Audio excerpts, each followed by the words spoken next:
केंद्रीय मंत्री रक्षा खडसेंच्या मुलीची छेडछाड प्रकरणी माजी मंत्री जयंत पाटलांकडून तीव्र शब्दात निषेध व्यक्त करण्यात आलाय। मंत्र्यांचीच मुलं असुरक्षित तर सर्वसामान्यांचं काय? मुख्यमंत्र्यांना जयंत पाटील यांनी सवाल केलाय। एका विशिष्ट पक्षाचे कार्यकर्ते गुन्ह्यात सहभागी असल्याचा दावाही केला आहे। मुख्यमंत्र्यांनी त्या पक्षाचं नाव जाहीर करावं, जयंत पाटील यांनी मुख्यमंत्र्यांना आवाहन केलंय। जयंत पाटील यांनी ट्विटमध्ये नेमकं काय म्हटलंय आपण पाहूया। केंद्रीय मंत्री रक्षा खडसेंच्या मुलीशी छेडछाडीची बातमी वाचली, हा अत्यंत किळसवाणा प्रकार। या गोष्टीचा निषेध करावा तितका कमी आहे। सध्याच्या काळात राज्यात मवालीगिरी वाढली आहे। शालेय आणि महाविद्यालयीन विद्यार्थिनी सुरक्षित नाहीत। शासन कोणतीही कडक पावलं उचलत नसल्याने गुन्हेगारांना कायद्याचा धाक राहिला नाही।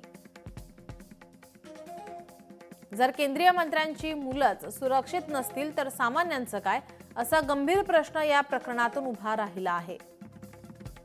मुख्यमंत्री म्हणतात एका विशिष्ट पक्षाचे कार्यकर्ते गुन्ह्यात सहभागी आहेत। असे असेल तर लवकरात लवकर त्यांनी त्या पक्षाचं नाव जाहीर करावं। लोकशाही मराठी ऐका, पहा, जागरूक रहा।